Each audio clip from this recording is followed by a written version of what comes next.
Today we're going to print 3.5 by 5 inch photos for our scrapbook layout. I've never actually used this size for scrapbooking, so I'm kind of excited. I thought it'd be fun to have something a little smaller than 4 by 6, but a little bigger than 3 by 4. And we're going to put 2 photos on a single page layout. And I'm going to take you along and show you how we're going to do this in a different app than I showed you last time. By the way, it's day 12 of my scrapbooking challenge where I'm doing something creative every day. If you've missed any of the previous videos, there's a playlist linked in the description below. Now we're going to work a little bit backwards today. I'm going to choose the inspiration for my layout first, and then we're going to select the photos and print them. The last time I did this, I did the photos first, and then I chose the sketch. So it works either way, and I'm just going to show you this process today.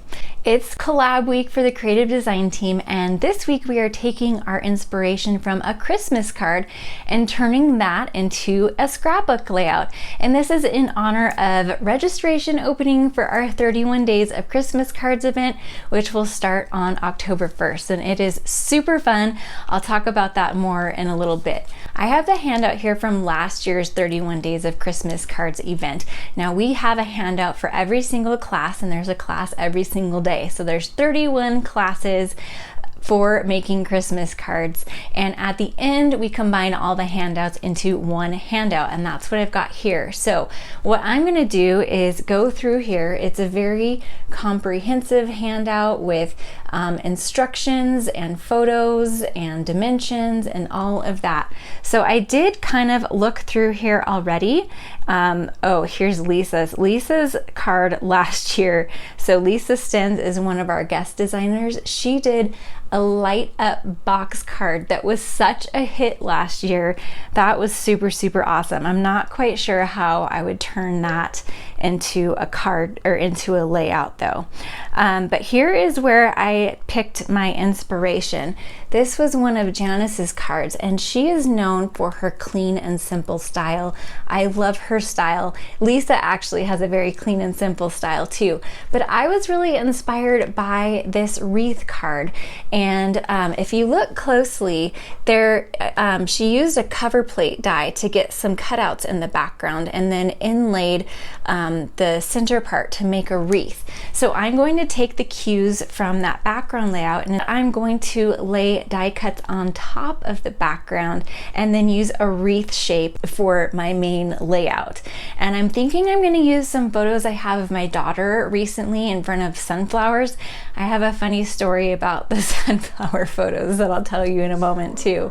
But basically I am going to create a wreath layout and do a really cool die cut background, and that's all going to come from this picture right here. Now my collab day isn't until tomorrow, so this is a little bit of a teaser. I'm actually going to execute the layout tomorrow, but we are preparing for it today because remember, my goal is to just do a little bit each day, so this way I don't have to do it all at once. But I'm going to print the photos and show you how I'm going to do that. We'll talk a little bit about my plans, and then tomorrow you can watch it all come together. So let's get to printing our photos. All right, so typically to collage my photos, I use this app here called PicFrame. That's my favorite. But after doing a recent video, I heard from a lot of you that you like this Creative Print from Epson. Now I do print on my Epson PM400. If you want to know more about that, I did a whole video review and unboxing of it, and I will link that down below. But this is the Creative Print app. There are some pros and cons to it. I'll tell you, my first con is you have to be connected to your printer. So I already was playing with this, so I'm already connected. But if you're out of range of your printer, like I often collage photos and prepare them when I'm out of the house or, you know, just doing other things. Therefore, I can't use this app because it requires you to actually connect to your printer. Now, it doesn't have to be the PM400. I also have a Epson 8500, so I could connect to that too. But this is what I'll be printing on. So that's the first thing you have to do. It won't let you select any of these unless you're connected to your printer. But anyways, from here, so if you double 3.5, it's 7, right? So a 3.5 inch by 5 inch photo, you can fit 2 of them on a 5 by 7. So we're basically going to collage just like we would a 3 by 4. I do 2 3 by 4s on a 4 by 6 piece of paper. You can do 2 3.5 by 5 inch photos on a 5 by 7 inch paper. So we're going to go here to collage. and then I'll go here to new, and then it's probably hard to see, but it gives you all of these options. So you've got the portrait, the one landscape, just blank canvas, and then all these photo wells. This is a portrait orientation, landscape orientation, to landscape orientation, to portrait orientation. So my photos are, I think they're portrait orientation. It doesn't matter a whole lot because we can always rotate them. If you're printing 2 photos and one is portrait orientation and one is landscape orientation, you can still do this. You'll just rotate one so that it prints landscape. And it'll just be sideways to this one.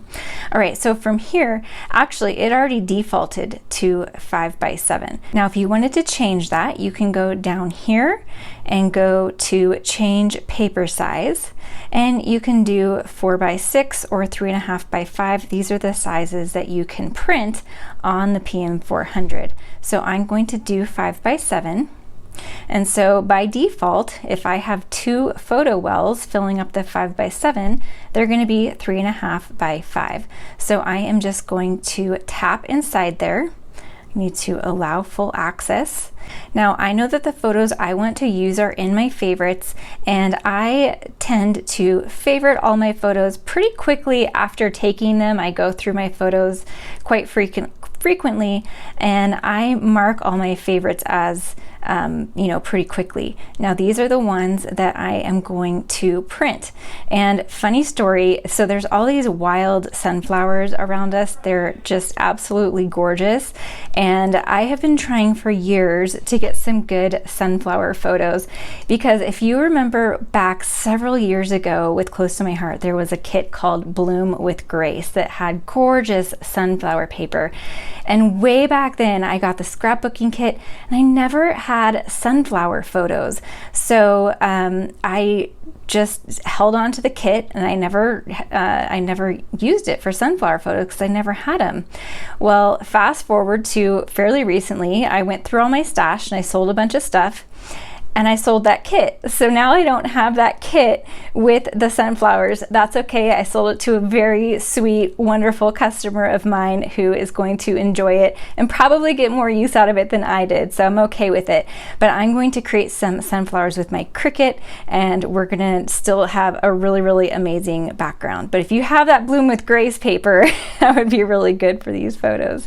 So anyways, I added that to my mat, and you can zoom and crop it however you want. I want to go in fairly tight so we get a little more close up of my daughter and my sweet little pup.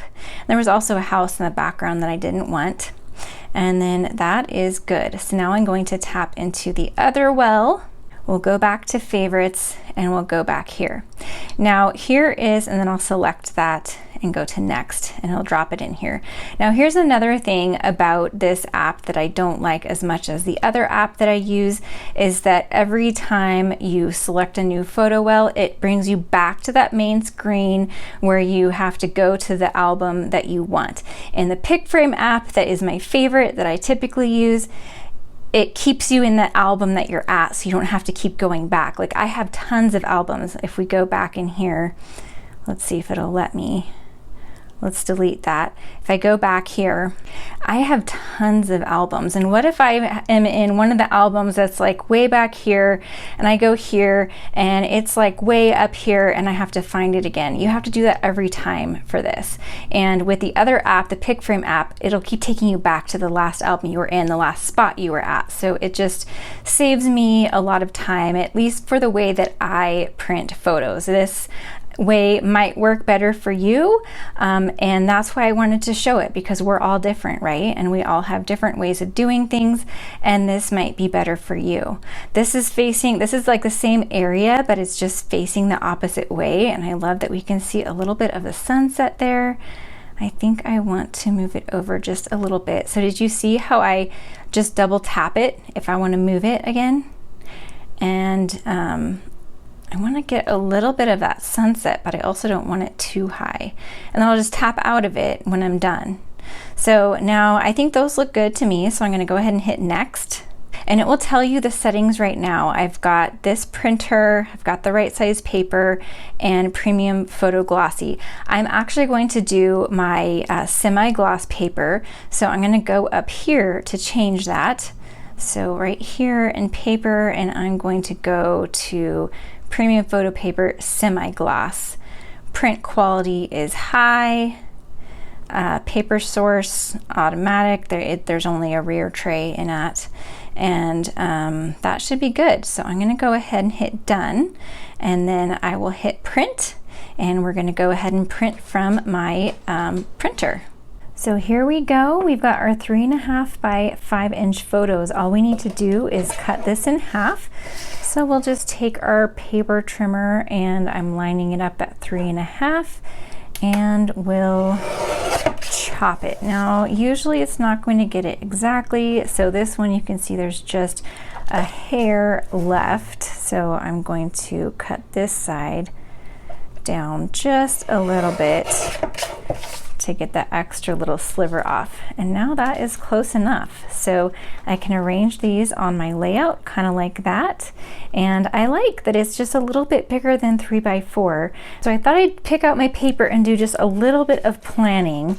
Now these 4 by 6 photo placeholders come in the scrapbooking kits. Now I walked through the scrapbooking kits in yesterday's video, so if you want to see the 4 new scrapbooking kits from Stampin' Up, check out the video from yesterday. But with the 3.5 by 5 inch size, I can use that as my white border and just cut it down. So I've got my 2 mats here, and there was also something in this kit, actually a couple things that I'm thinking I might be able to use.